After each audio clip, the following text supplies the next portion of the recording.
Hello students. So we are continuing with what the Gauss law.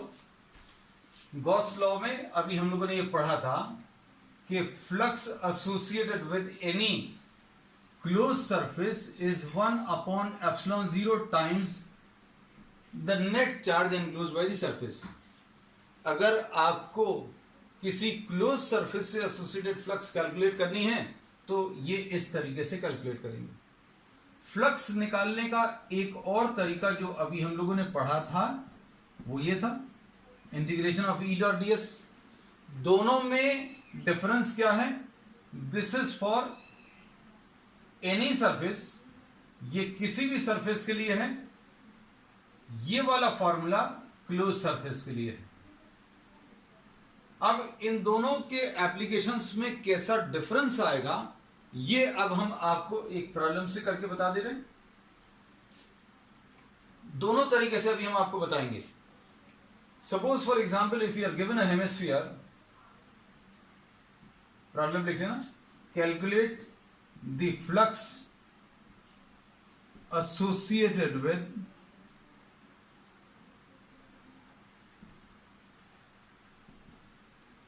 with the hemisphere.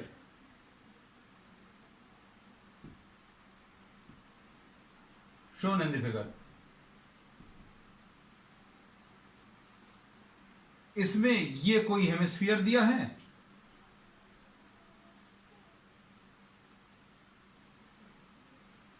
और hemisphere के centre पर एक plus Q charge दिया है. तो ये चीज एकदम क्लियर होगी कि इसमें इस डायग्राम के लिए गॉस लॉ जो है वो डायरेक्टली एप्लीकेबल नहीं है, क्योंकि गॉस लॉ अभी हम लोग अप्लाई करेंगे किसके लिए? क्लोज सरफेस के लिए. तो अब हम लोग क्या करेंगे? फ्लक्स अगर कैलकुलेट करने हैं तो अभी हम लोग ये फॉर्मूला यूज करेंगे. अब फ्लक्स अगर कैलकुलेट करना है तो सबसे पहला काम जो है वो क्या करना पड़ेगा? आपको इलेक्ट्रिक फील्ड मार्क करना पड़ेगा. इलेक्ट्रिक फील्ड का जो डायरेक्शन है that is always away from the positive. तो इलेक्ट्रिक फील्ड का डायरेक्शन मार्क कर लिया. Suppose the radius of the sphere is R. ये इलेक्ट्रिक फील्ड मार्क कर लिया. We are taking a small surface, एक छोटा सा सरफेस ले लो कहीं पर भी, हमने दो जगह मार्क कर दिया.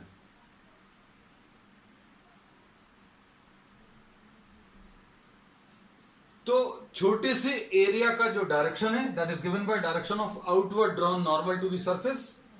आप इस छोटे से सरफेस का जो एरिया है उस एरिया का डायरेक्शन परपेंडिकुलर ड्रॉ कर दो. ये आ गया. तो अब हम लोग क्या कह सकते हैं? For all the points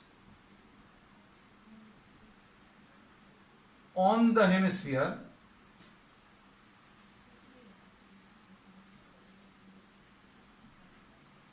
angle between E and ds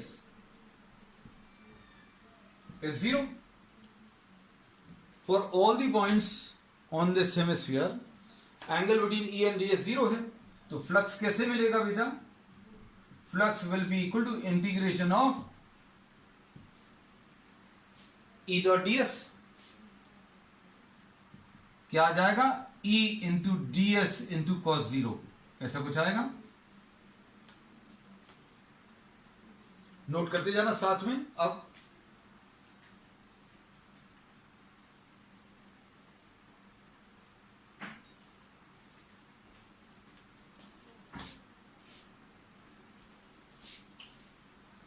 इसको अगर अभी हम लोग सिंप्लीफाई करें तो ये कितना आ जाएगा? ई तो बाहर आ गया, इंटीग्रेशन ऑफ ds आ गया.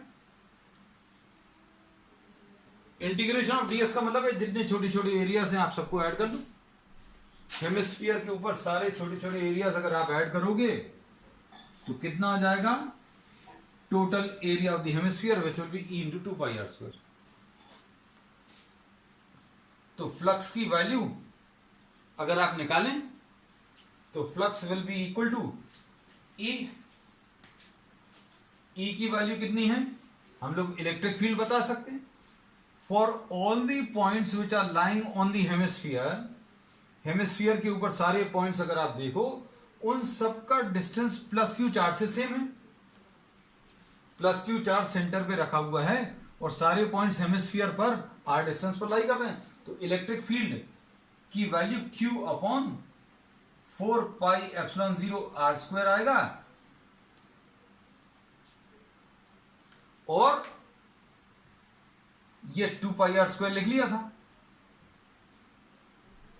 तो कैंसिल अगर करेंगे 2 पाई आर स्क्वायर और 4 पाई आर स्क्वायर कैंसिल होकर ये Q अपॉन 2 एप्सिलॉन 0 आएगा।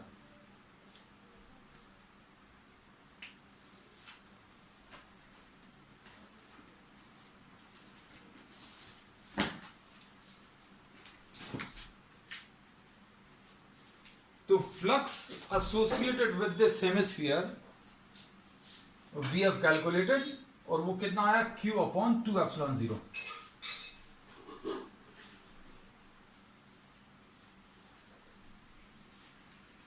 अब इसमें क्या हम लोग गॉस लॉ लगा सकते हैं? नहीं, बिल्कुल नहीं लगा सकते, क्योंकि ये क्लोज सरफेस नहीं है। इस तरीके से तो बिल्कुल नहीं लगा सकते। हाँ, अगर ये क्लोज सरफेस होता तो जरूर लगा लेते। अब इसमें देखो एप्लीकेशन कैसा है।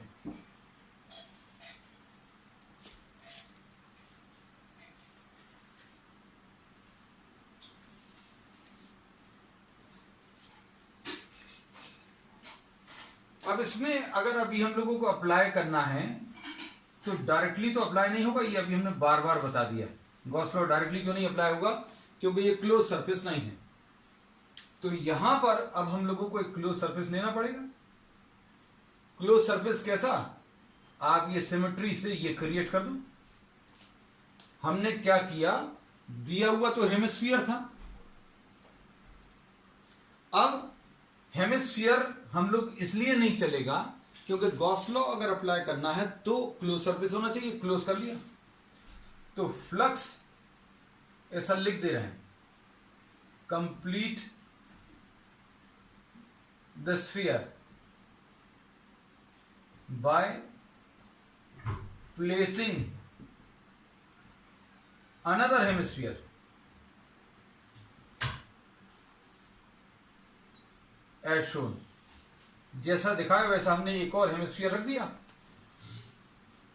अब फ्लक्स कितना आ जाएगा बताओ बेटा? हम लोग अब गॉस थ्योरम अप्लाई कर सकते हैं या गॉस लॉ? गॉस लॉ क्या बोलता है? Flux associated with the sphere, यहां पर लिख दे रहे हैं, फ्लक्स एसोसिएटेड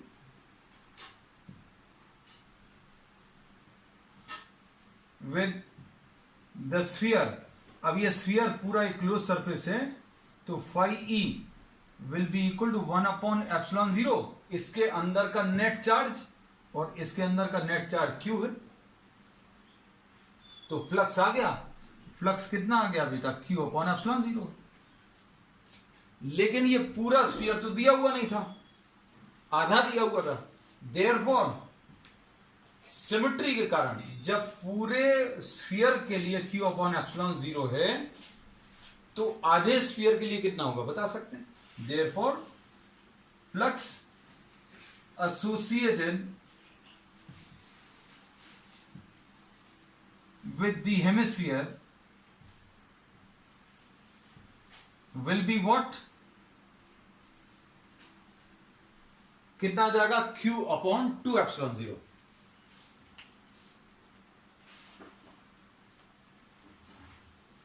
पूरे स्फीयर का Q अपॉन एप्सिलॉन 0, ये तो डायरेक्टली गॉस लॉ से मिलेगा। लेकिन पूरा स्फीयर नहीं दिया हुआ था, आधा दिया हुआ था, इसलिए आधे के लिए Q अपॉन 2 एप्सिलॉन 0 आएगा। ये इस टाइप का इम्प्रोवाइजेशन अभी हम लोग बहुत सारे प्रॉब्लम्स में यूज करेंगे, और इस पर बेस्ड आपको बहुत सारे प्रॉब्लम्स कॉम्पिटिटिव एग्जाम्स में मिलते हैं। अगर आप नीट के लिए प्रिपेयर कर रहे हैं या इंजीनियरिंग एंट्रेंस के लिए प्रिपेयर कर रहे हैं, तो many such problems are possible. अब कैसी पॉसिबिलिटीज है ये अभी हम आपको दिखा दे रहे हैं आगे।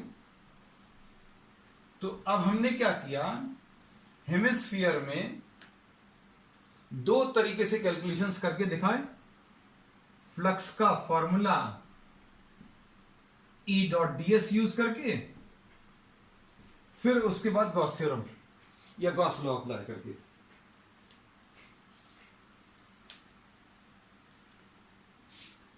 अब इसमें ये हम पिछली क्लास में भी डिस्कस कर चुके थे क्या, कि जो फ्लक्स है वो सिर्फ अंदर के चार्ज के ऊपर डिपेंड करती है। अगर हमने ये स्फीयर में Q अपॉन एप्सिलॉन 0 निकाला है, क्यूब अगर होता तो भी Q अपॉन एप्सिलॉन 0 आता आंसर। अगर इसके डबल साइज का स्फीयर होता या डबल साइज का क्यूब होता तो भी Q अपॉन एप्सिलॉन 0 फ्लक्स का आंसर आता, क्योंकि फ्लक्स की वैल्यू कैसे मिलती है ये भी हमने बता ही दिया, अंदर का चार्ज अपॉन एप्सिलॉन 0। सिर्फ दो चीजें लेनी है, अंदर का चार्ज अपॉन एप्सिलॉन 0। अब इसमें देखो नेक्स्ट,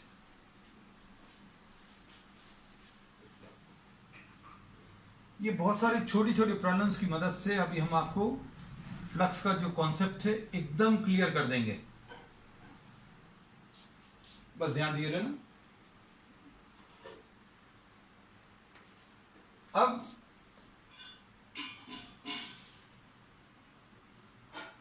क्वेश्चन लिखे,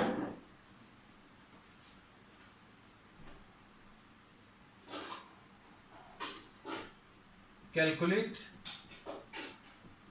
the flux associated with the square plate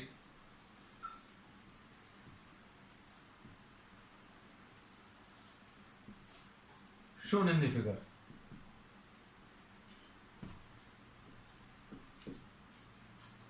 ये एक स्क्वायर प्लेट है, इसका साइज A है और इससे a/2 डिस्टेंस पर एक प्लस Q चार्ज दिया हुआ है।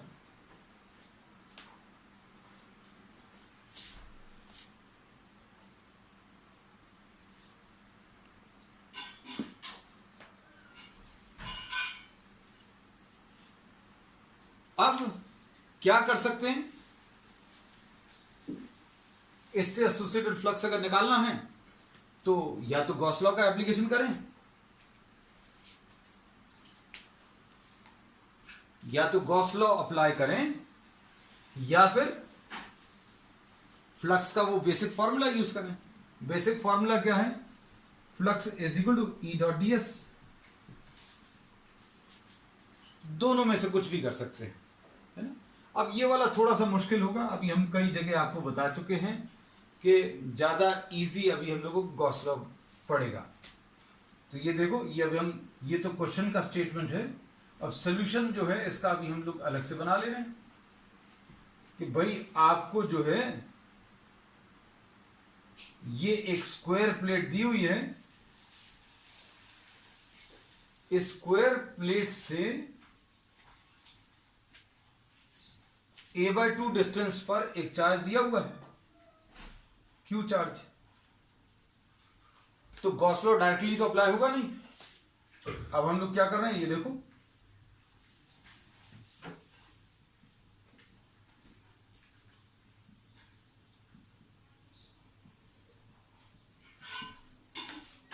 क्या किया, ये समझ में आया। हमने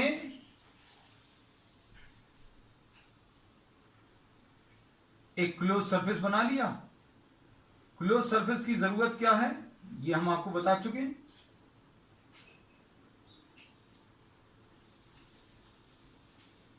क्लोज सरफेस की जरूरत क्या है, क्योंकि अभी हम लोगों को अगर गॉस थ्योरम अप्लाई करना है तो एक क्लोज सरफेस चाहिए पड़ेगा। हमें प्रॉब्लम में सिर्फ एक प्लेट दी थी, हमने क्या किया, इसके चारों तरफ 4 प्लेट लगाई और ऊपर एक और कवर लगा दिया। अब flux associated with the box, associated with the cube, flux will be equal to कितना आ जाएगा, 1 अपॉन एप्सिलॉन 0 इंटू अंदर का चार्ज अंदर का चार्ज Q है तो Q अपॉन एप्सिलॉन 0 आ जाएगा। लेकिन हमें बॉक्स से एसोसिएटेड फ्लक्स नहीं बतानी, हमें सिर्फ एक प्लेट से बतानी है। अब बॉक्स में टोटल 6 प्लेट हैं।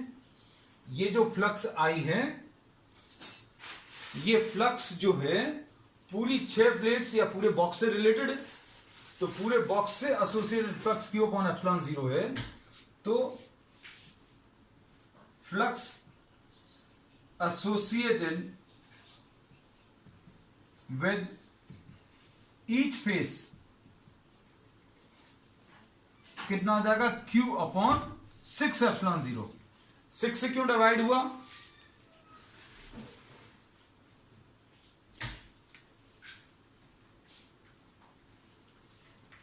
सिक्स से इसलिए डिवाइड हुआ क्योंकि 6 सर्फेसेस यानी पूरा क्यूब, उसके लिए Q अपॉन एप्सिलॉन 0 है, 1 से एसोसिएटेड इतना आएगा।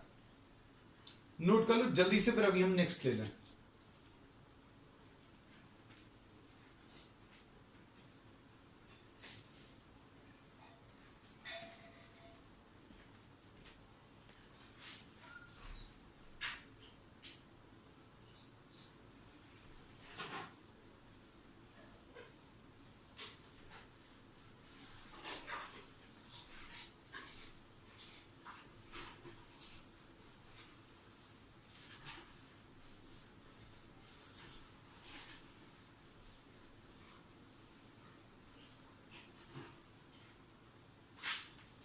ये सारे प्रॉब्लम्स अभी हम लोग ऐसे करेंगे जिनमें सिमेट्री है।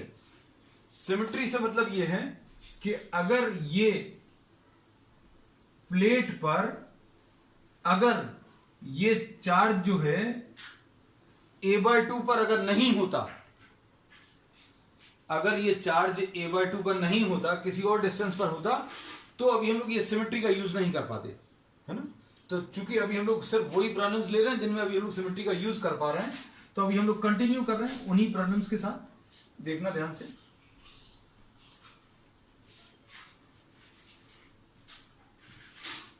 Calculate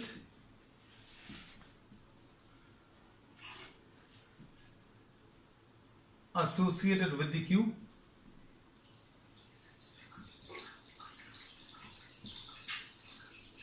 shown in the figure.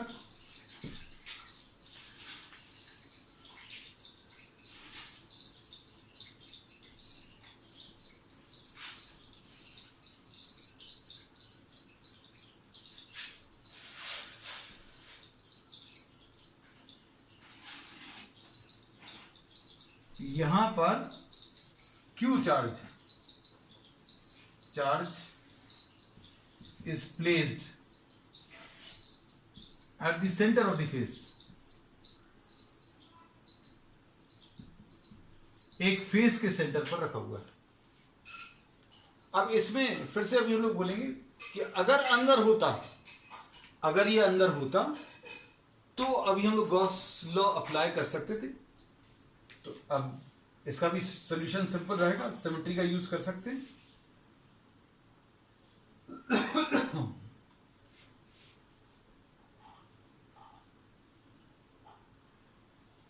क्या करें?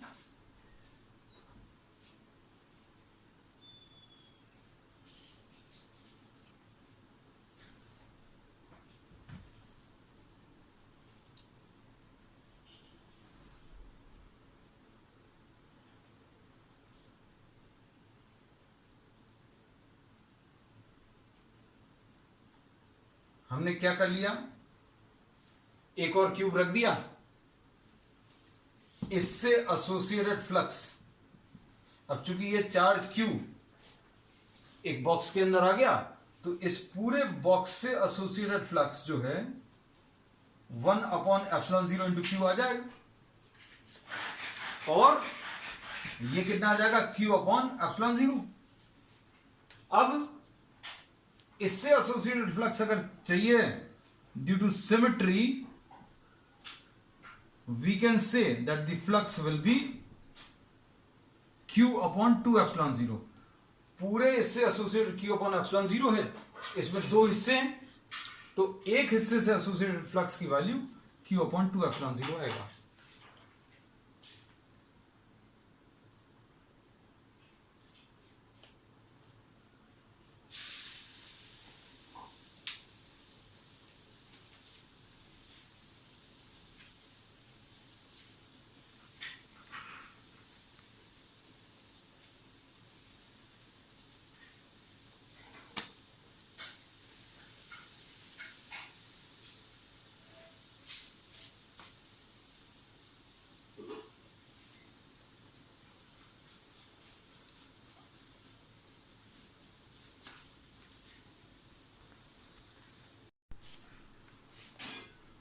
नेक्स्ट प्रॉब्लम अभी हम लोग ले रहे हैं, calculate the flux associated with the cube shown in the figure. अब फिगर थोड़ा सा चेंज हुआ,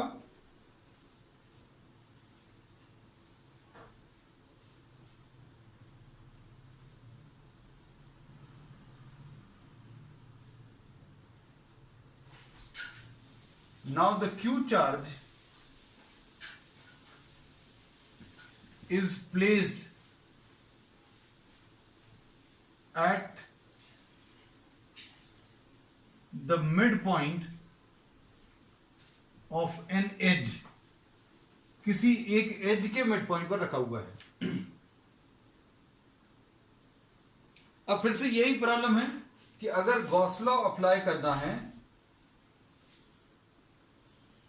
तो हम लोगों को क्या करना पड़ेगा, you will have to bring this charge inside, आपको इसको किसी एक क्लोज सरफेस के अंदर करना है। अब किसी एक क्लोज सरफेस के अंदर करने के लिए देखो हमने क्या किया, ये एक क्यूब और रख दिया इसके राइट साइड में,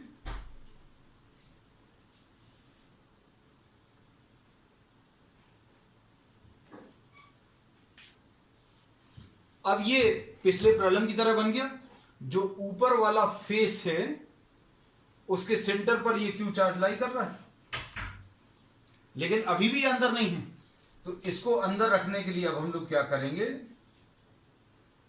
we will be placing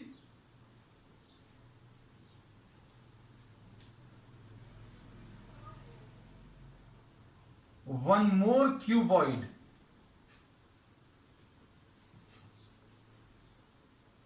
at the top,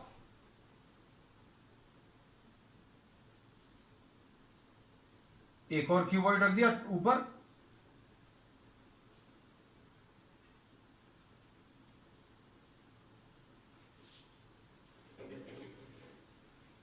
अब देखो इसको,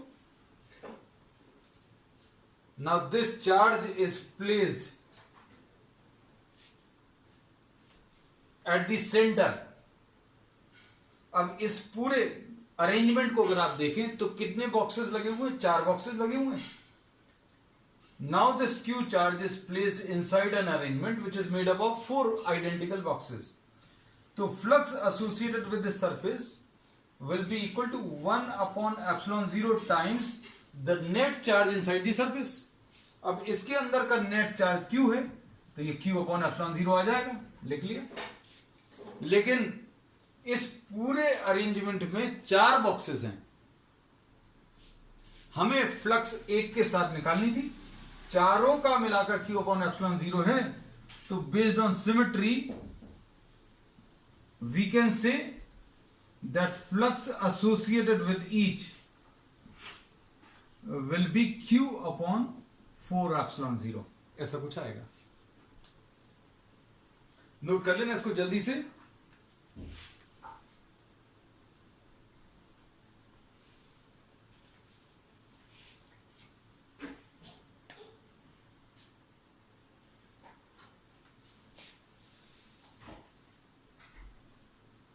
तो ये एक बहुत सिंपल एप्लीकेशन है जिसमें अगर आप ध्यान से देखें तो कोई भी जो बेसिक डेफिनेशन अप्लाई करेगा तो वो इतनी आसानी से इस प्रॉब्लम को नहीं कर पाएगा। और ये सब तो डायग्राम्स अभी हमने बनाए हैं। अब कॉम्पिटिटिव एग्जाम्स में you need not draw everything, आपको ड्रॉ करने की जरूरत नहीं, मन में इमेजिनेशन में आना चाहिए। हाँ भाई, इसको अगर हमें बॉक्स के अंदर बंद करना है तो एक बॉक्स इधर और लगाना है, राइट साइड पे लगा दिया, राइट साइड पे लगाया तो ये सेंटर पर आया, अभी भी बंद नहीं हुआ तो ऊपर 2 बॉक्सेस और लगा दिए, बंद हो गया। अब देखो नेक्स्ट प्रॉब्लम में, calculate the flux associated with the cube shown in the figure and Q charge is placed at the corner.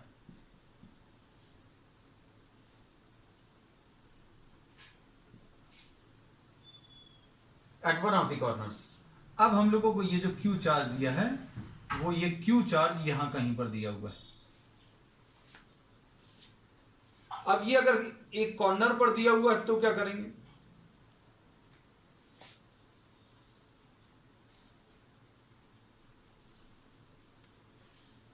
अगर ये कॉर्नर पर है, ये देखो, ये अब हम लोग डायग्राम का यूज कर ले रहे हैं, हमें ये दोबारा नहीं बनाना पड़ेगा, ये सब कुछ आप इमेजिन कर सकते हैं। अभी भी अगर आप देखें तो ये 4 बॉक्सेस इकट्ठे किए, ये कॉर्नर पर था, पीछे वाले कॉर्नर पर है। अब हमने क्या किया, इसमें एक बॉक्स इधर और लगाया तो ये पीछे वाले एज के सेंटर पर आया, फिर ऐसे 2 बॉक्सेस और ऊपर लगा दिए। तो अब अगर आप देखो इसको ध्यान से, इस डायग्राम को, तो ये क्यू चार्ज अब पीछे वाले फेस के सेंटर पर है। क्या करना पड़ेगा आपको? एग्जैक्टली 4 और पीछे लगाने पड़ेंगे, एग्जैक्टली 4 और पीछे, ऐसा कुछ आएगा। मतलब जरूरी नहीं है डायग्राम ड्रॉ करना, हम बार बार कह रहे हैं, क्योंकि it will be very difficult. पता चला आप डायग्राम ही बनाते रह जाएंगे और पूरा समय निकल जाएगा, क्योंकि ये कॉम्पिटिटिव एग्जाम्स में इस टाइप के प्रॉब्लम्स मिलते हैं, और इतना समय अगर आप लगाएंगे एक डायग्राम ड्रॉ करने में,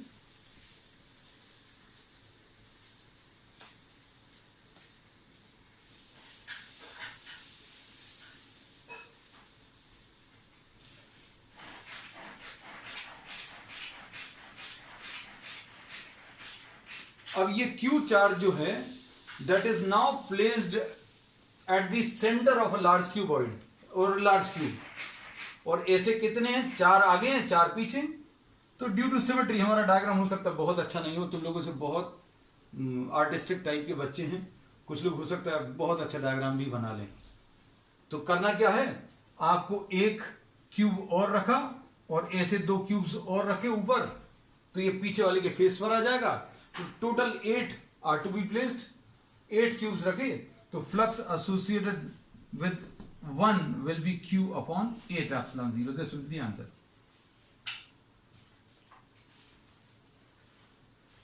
Imagine शायद अभी हमने तुम लोगों को अच्छे से करवा ही दिया होगा। चलो अब नेक्स्ट,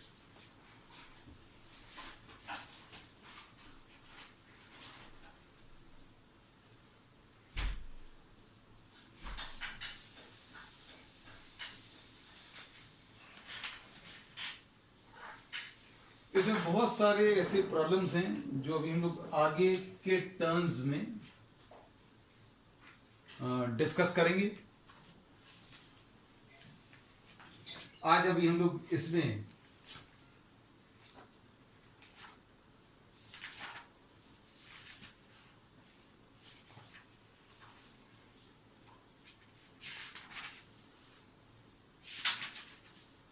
नेक्स्ट टॉपिक ले रहे हैं,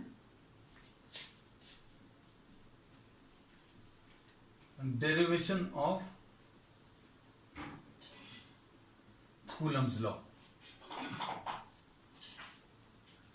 Next topic, derivation of Coulomb's law using the Gauss law.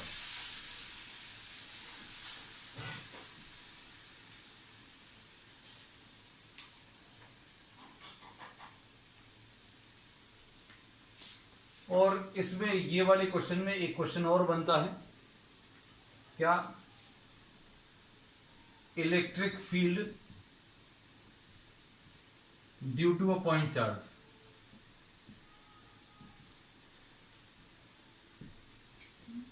दो तरीके से इस टॉपिक को डिस्कस करेंगे। एक्चुअल में ये 2 टॉपिक्स हैं, लेकिन अभी हम बता देंगे कहां पर कितना होना है।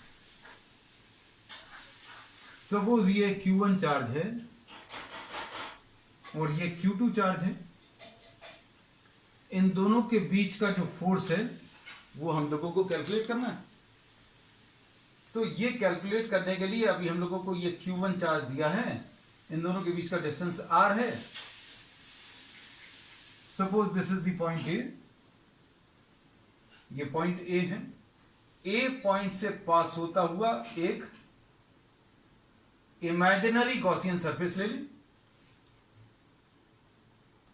हमें ए पॉइंट पर इस चार्ज के कारण इलेक्ट्रिक फील्ड बतानी है।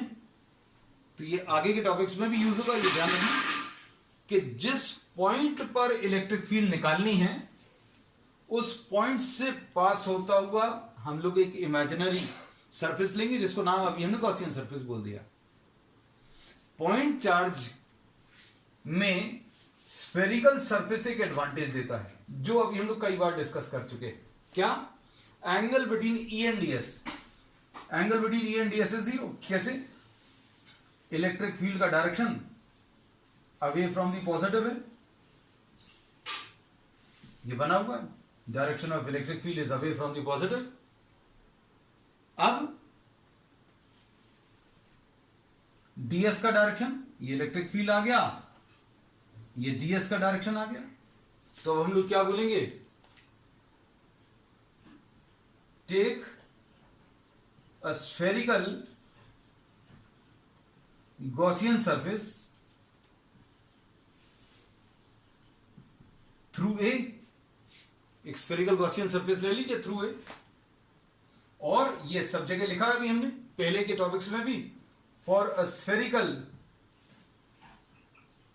Gaussian surface angle between E and ds is zero। अब फ्लक्स कैसे मिलेगा? Flux will be equal to E dot ds, यानी E into ds into cos zero, ऐसा कुछ आएगा।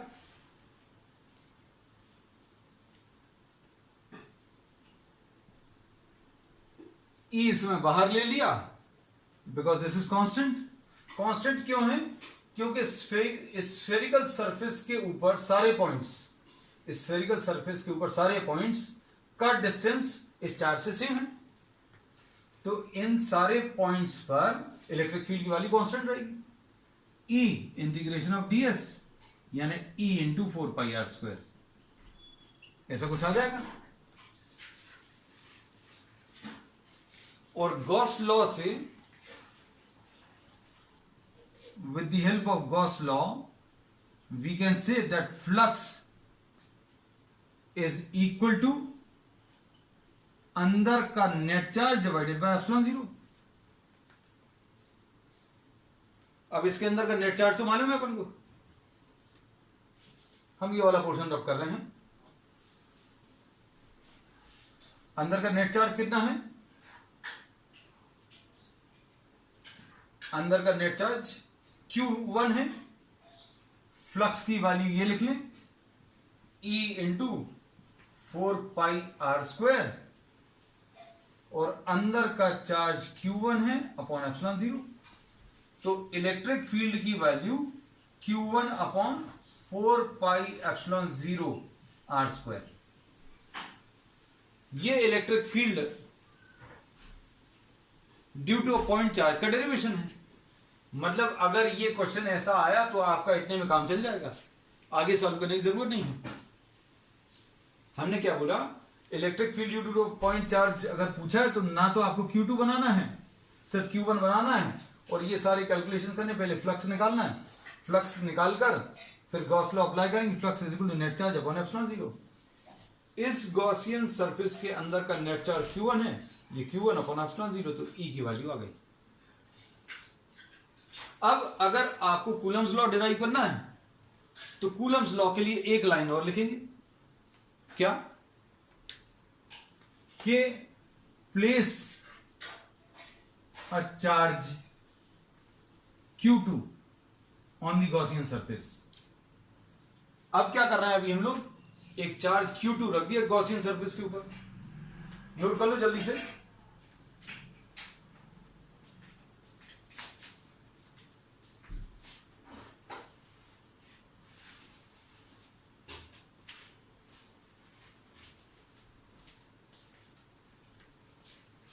Now we are placing a charge Q2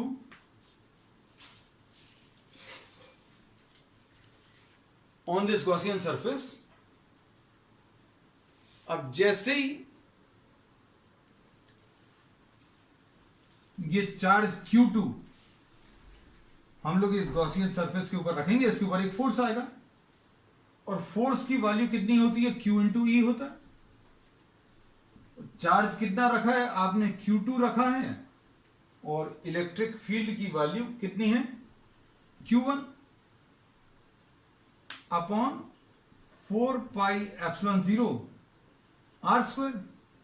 तो force की value कितनी आ जाएगी, Q1 Q2 upon 4 pi epsilon 0 R square, ऐसा कुछ आएगा। So this is what the derivation of the Coulomb's law.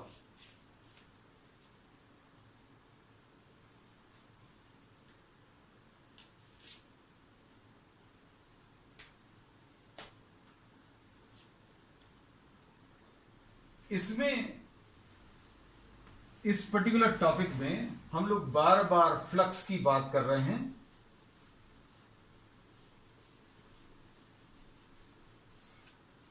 Gauss law में, और फ्लक्स के बारे में अभी हम लोग ने स्टार्टिंग में भी बताया था, अभी फिर रिपीट कर रहे हैं। Flux gives us an idea about the total number of field lines associated with any surface. जैसे सपोज फॉर एग्जांपल, अगर आपको कोई ऐसा सिलेंड्रिकल सरफेस दिया है और ऐसी कुछ इलेक्ट्रिक फील्ड दी है, तो इससे एसोसिएटेड फ्लक्स आप डायरेक्टली जीरो बता सकते हैं, क्योंकि जितनी number of field lines enter करेंगी उतनी बाहर निकलेंगी, जितनी अंदर जा रही उतनी बाहर निकलेंगी। इनफैक्ट हम लोगों ने इसके लिए तो कैलकुलेशंस करके भी बताए हैं। अगर सिलेंडर ऐसा कुछ रखा हुआ है तो जितनी नंबर ऑफ फील्ड लाइंस अंदर जाएंगी उतनी बाहर निकलेंगी। ये तो अभी हमने फ्लक्स का जो फिजिकल कॉन्सेप्ट है उसका यूज करके बता रहे हैं कि भाई जितनी अंदर आ रही हैं वो पॉजिटिव फ्लक्स और जितनी बाहर निकल रही हैं वो नेगेटिव फ्लक्स, और ये दोनों फ्लक्स जो हैं कैंसिल होंगे, जीरो आ जाएगा। और ये जीरो अभी हमने निकाल के भी बताया। अब इसमें अगर आपको इसकी जगह ये स्फीयर दिया होता तो इससे एसोसिएटेड फ्लक्स की वैल्यू भी जीरो आती। क्यों? क्योंकि जितनी नंबर ऑफ फील्ड लाइंस अंदर एंटर कर रही हैं उतनी ही बाहर निकलेंगी। हम ये सारे जो आपको डायग्राम्स बनाकर दे रहे हैं, इन सारे डायग्राम्स में एक ही कॉन्सेप्ट अप्लाई हो रहा है, जितनी नंबर ऑफ फील्ड लाइंस अंदर एंटर करेगी उतनी बाहर निकलेंगी। और इस पर बेस, ऐसे डायग्राम्स पर बेस बहुत सारे प्रॉब्लम्स आपको कॉम्पिटिटिव एग्जाम्स में मिल जाते हैं, क्योंकि छोटा सा क्वेश्चन बनाना, डायग्राम देखकर वैसे ही स्टूडेंट्स आधे से शुरू में डर जाते हैं कि अब आगे क्या होगा। तो इसमें भी फ्लक्स की वैल्यू जीरो आएगी। इन सभी प्रॉब्लम्स में जो मेन चीज अभी हमने बताई है कि यूनिफॉर्म इलेक्ट्रिक फील्ड, मतलब जितनी नंबर ऑफ फील्ड लाइंस अंदर जा रही हैं उतनी ही बाहर निकलेंगी। अब इसकी जगह अगर हमें ऐसा कुछ डायग्राम दिया होता, हेमिस्फीयर, तो भी अभी हम लोग यही कह सकते हैं कि जितनी नंबर ऑफ फील्ड लाइंस अंदर जा रही हैं उतनी ही बाहर भी निकलेंगी। इसकी जगह एक दो और डायग्राम्स बना दे रहे हैं, डायग्राम सारे ड्रॉ कर लेना, क्योंकि आप देखना अगर आप कोई बुक सॉल्व कर रहे हैं कॉम्पिटिटिव एग्जाम्स की, तो ये सारे डायग्राम्स आपको कहीं ना कहीं बने हुए मिल जाएंगे क्वेश्चंस के फॉर्म में।